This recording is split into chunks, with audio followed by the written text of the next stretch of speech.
Hello student, नमस्कार। तो देखो, जैसे आपका एसबीआई पीओ प्रीलिम्स का एग्ज़ाम है, बिल्कुल है। अब लास्ट मिनट मतलब क्या हमें ध्यान रखना चाहिए, तो मैं टू द पॉइंट बात करता हूँ कि लास्ट मिनट स्ट्रेटजी आपकी क्या होनी चाहिए, क्या टिप्स होनी चाहिए, मतलब किन बातों को बहुत बहुत बहुत ज़रूरी आप ध्यान में रखें। तो एसबीआई पीओ प्रीलिम्स की अगर हम बात करते हैं और आपका जो एग्ज़ाम है, तो उसमें लास्ट मिनट स्ट्रेटजी की अगर बात करें तो पेपर का जो बेस है, पेपर का बेस है दो चीज़ों पर बेस्ड है। एक है एक्यूरेसी और एक है स्पीड। मानते हैं? तो एक है एक्यूरेसी और एक है स्पीड। अच्छा, एक बात आप मोटी मोटी जानते हो, आपको मार्क्स किससे आते हैं, सही करने से या तेज करने से? मतलब अगर सपोज करो ऐसी स्पीड का हम क्या करें जिससे एक्यूरेसी कंप्रोमाइज हो जाए। और अगर किसी का कोई क्वेश्चन गलत होता है तो आपको यकीन नहीं है, लाखों लोगों से आप किसी क्वेश्चन को लेकर लाखों लोगों से आप पीछे रह जाते अगर आपने क्वेश्चन गलत कर दिया।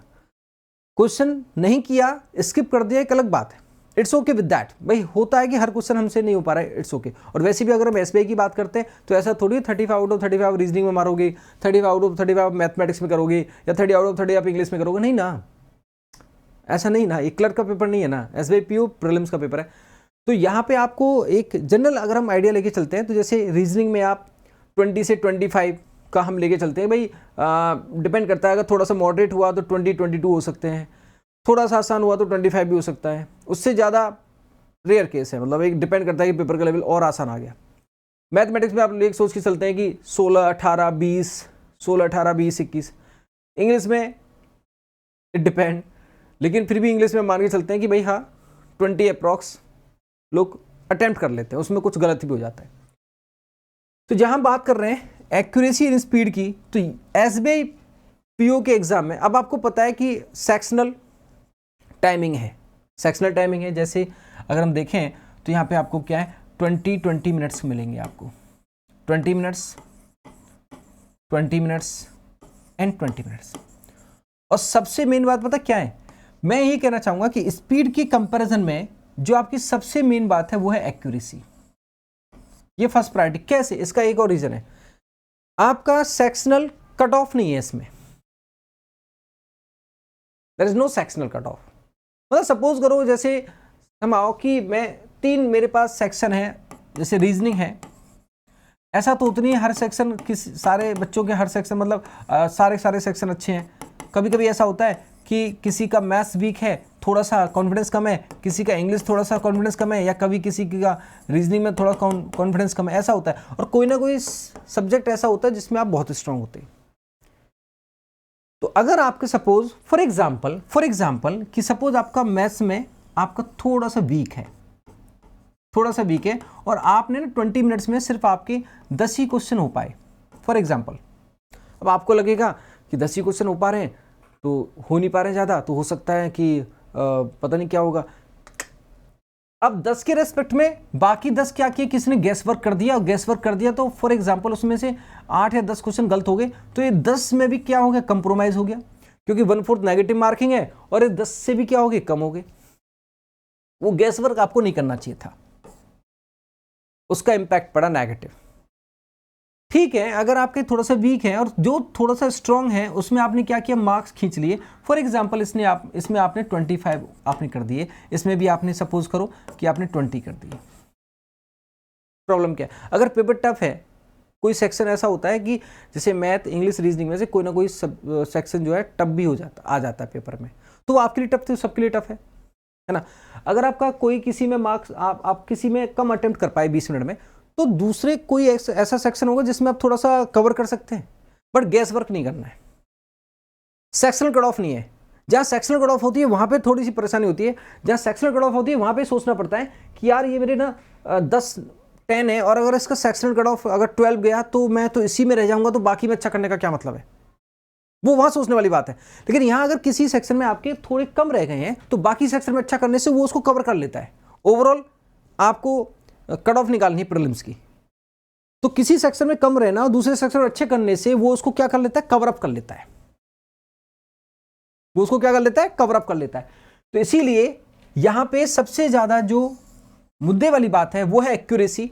एंड 20 मिनट्स में आप ये सोच के मत जाओ कि मुझे इतना अटेम्प्ट करना है, बस ये सोच के जाओ कि मुझे इतना बेस्ट देना है, क्योंकि मुझे इतना अटेम्प्ट करना है ये तो संभव ही नहीं है ना, आप डिसाइड कर लो भाई, मुझे इतना करना है ये तो संभव ही नहीं है, आप डिसाइड कर लो। बिकॉज पेपर का लेवल क्या है, रीजनिंग टफ आ गया कि मैथ्स टफ आ गया कि इंग्लिश टफ आ गया, तीनों आसान आ गए तीनों टफ आ गए, डिपेंड। अब ये डिसाइड नहीं कर सकता। हाँ इतना हो सकता है कि हाँ ठीक है, रीजनिंग में जो प्रीवियस अगर एक्सपीरियंस के आधार पे बात करते हैं तो कहीं ना कहीं 20-25 हो जाते हैं, 22, 20, 18 ऐसा हो जाता है।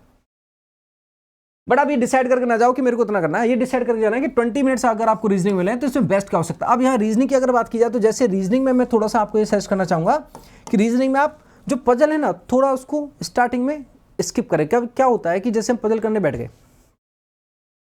अब पजल करने बैठे और पता नहीं कब पजल में हम फंसने लग जाते, मतलब डिपेंड करता है कि एक पजल है और उसमें हम कंसंट्रेट नहीं कर पाए और 2-3 बार हमें सेंटेंस पढ़ना पड़ गया और वो उसमें थोड़ा सा टाइम लग गया तो कभी कभी क्या होता है कि फिर हम सेंटेंस देख रहे होते हैं लेकिन वो समझ में नहीं आ रहा होता क्या चल रहा है।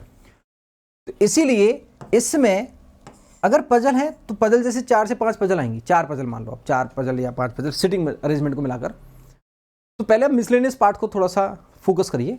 और जो मिसलेनियस पार्ट है आपका जैसे स्लॉग है या डायरेक्शन है, कोडिंग डिकोडिंग है, अब मिसलेनियस पार्ट आपका जैसे सपोज करो अप्रॉक्स 15 क्वेश्चंस हैं मिसलेनियस पार्ट के, तो उसमें से 15 के 15 हो सकते हैं, 10-12 हो सकते हैं, जो भी है, तो वो आप 10 मिनट से पहले आप कर सकते हैं। मुझे ऐसा लगता है 10 मिनट में आप इजीली 15 क्वेश्चन आप वो कर सकते हैं जो आपके मिसलेनियस पार्ट है।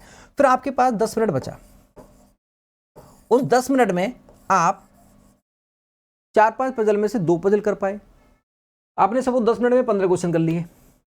अगर आप 10 मिनट में एक ही पजल कर पाए तो आपके 20 अटेम्प्ट हो गए। आपने 2 पजल कर ली, अगर आपने एक पजल किया तो 20 अटेम्प्ट हो गए। आपने 2 पजल कर ली तो मतलब 22 से 25 अटेम्प्ट हो गए। तो इस तरह से आपका पेपर चलता है, इस तरह से पेपर चलता है एसबीआई का। ऐसा नहीं सारी पजल भी कर लोगे, सारा मिसलेनियस कर लोगे, लेकिन ये जो कहते हैं ना कि ये जो पार्ट है ये पार्ट आपका रहना नहीं चाहिए, क्योंकि पजल में डिपेंड करता है कि जब पजल हम कर रहे हैं तो कभी उसमें 3 मिनट या कभी 5 मिनट भी लग सकता है, कभी 6 मिनट भी लग सकता है, डिपेंड करता है कि उसमें कौन सी पॉसिबिलिटी, कौन सी कंडीशन ऐसी है, वो करने से पता चलता है। प्रीलिम्स में माना कि हम लेवल कहते हैं कि भाई ठीक है इजी टू मॉडरेट रहता है, इजी टू मॉडरेट रहता है, बट कब कौन सी कंडीशन उसमें ऐसी है कि उसमें पॉसिबिलिटी क्रिएट, वो करने से पता चलेगा। तो पजल आप करिए, करना तो है ही। अब 4 में से 2 पजल हो जाएं, 3 हो जाएं, 1 हो जाएं, ठीक है, लेकिन उसके पजल के करने के चक्कर में ऐसा ना हो मिसलेनियस पार्ट रह गया। तो मिसलेनियस पार्ट आपको पहले करना है, ठीक है, और फिर उसके बाद आप पजल पे टाइम स्पेंड करोगे तो फिर आपके 1 पजल हो 2 पजल हो, पेपर आपका सही मतलब पेपर आपका सही जाएगा, फिर पेपर आपका सही जाएगा। समझ में आ गई बात? तो लास्ट मिनट स्ट्रेटजी में बस ये चीज है कि आपको एक्यूरेसी पे ध्यान देना है, ठीक है। सेक्शनल कट ऑफ नहीं है तो किसी में अगर अटेम्प्ट कम रह जाते हैं तो इट्स ओके, बाकी दूसरे सेक्शन में अच्छा करने से वो कवर हो जाता है। और रीजनिंग में आप मिसलेनियस पार्ट को पहले करें, पजल को आप बाद में अटेम्प्ट करें, और उन पजल्स में भी ये देख लें कि यार ये जो पजल है किस में मैं कंफर्टेबल हूँ। वो डिपेंड करता है person to person, will come, वो जो कॉल है ना वो कॉल आती है प्रैक्टिस से, it will comes from your practice, वो प्रैक्टिस से कॉल आती है। तो अच्छा होगा, डेफिनेटली अच्छा होगा, कूल होके जाएं, क्योंकि आप जो भी एग्जाम में करेंगे अपना जो आपको आता है वही आप करेंगे बेस्ट, तो इसमें परेशान होने वाली बात नहीं है ना। और कट ऑफ के बारे में बिल्कुल मत सोचिए, no, depend on the paper. Cut off के बारे में बिल्कुल ना सोचिए, अटेम्प्ट्स के बारे में ना सोचिए, बस ये सोचिए कि ठीक है जैसा मैं अपने मॉक में आप परफॉर्म करते हैं तो मॉक में आप कोई मॉक ऐसा होता होगा जिसमें आपने बेस्ट परफॉर्म किया है, कि आपने बेस्ट वे में आपने सोचा कि इस तरह से मैं अगर क्वेश्चन अटेम्प्ट करता हूं तो मेरे ज़्यादा अटेम्प्ट होते हैं, तो उस स्ट्रेटजी को आप अपने एग्जाम में लगाएं, ठीक है। Thank you so much, all the best.